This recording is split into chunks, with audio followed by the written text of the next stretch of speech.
শিলচরে আয়োজিত গত ক্যাবিনেট বৈঠকে আসামের মুখ্যমন্ত্রী ডক্টর হিমন্ত বিশ্ব শর্মা কর্তৃক শিলচর জেলা ক্রীড়া সংস্থার পরিকাঠামো উন্নয়নে 10 কোটি টাকা বরাদ্দ করার ঘোষণা করেছিলেন। মুখ্যমন্ত্রী সেই প্রতিশ্রুতি অনুযায়ী শনিবার প্রথম পর্যায়ের কাজ শুরু করা হয়। এদিন শিলচরের অতিরিক্ত জেলা শাসক ইউরাজ বরঠাকুর রিমোট টিপে সরকারের 5 কোটি টাকা ব্যয়ে কাজের আনুষ্ঠানিক শিলান্যাস করেন।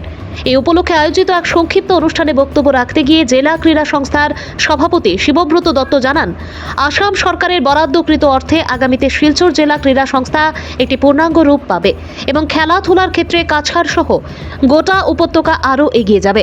বিধায়কের প্রচেষ্টা ও মুখ্যমন্ত্রীর সহায়তায় শনিবার প্রথম পর্যায়ে বরাদ্দকৃত 5 কোটি টাকা ব্যয়ে কাজের শুভ শিলান্যাস হওয়ায় স্থানীয় বিধায়ক সহ অসম সরকারকে ধন্যবাদ ও কৃতজ্ঞতা জ্ঞাপন করেছেন শিলচর ডিএসের কর্তৃরা।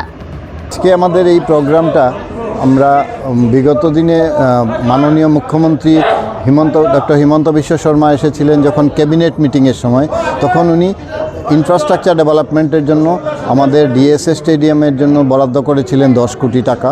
সেই 10 কোটি টাকার 5 কোটি টাকা ইতিমধ্যে কাজ শুরু হলো আজকে।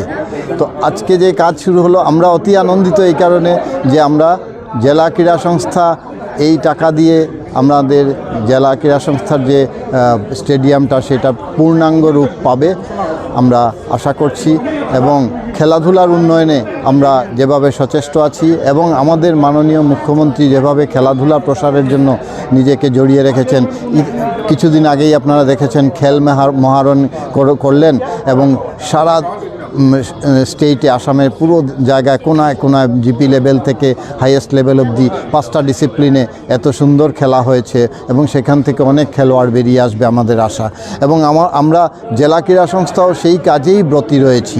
আমরা মনে করি এই ইনফ্রাস্ট্রাকচার ডেভেলপমেন্টের মাধ্যমে আমাদের ক্রীড়া জগতে একটা আলোড়ন সৃষ্টি হবে এবং যেভাবে আমাদের মুখ্যমন্ত্রী এবং এইখানের জনপ্রতিনিধি আমাদের মাননীয় বিধায়ক যেভাবে কর্মতৎপর এবং আমাদের এই ফান্ডটা রিলিজ করার জন্য ওনারা যেভাবে সচেষ্ট ছিলেন, আমি সবাইকে আমার জেলা ক্রীড়া সংস্থার পক্ষ থেকে আন্তরিক ধন্যবাদ ও কৃতজ্ঞতা জানাচ্ছি।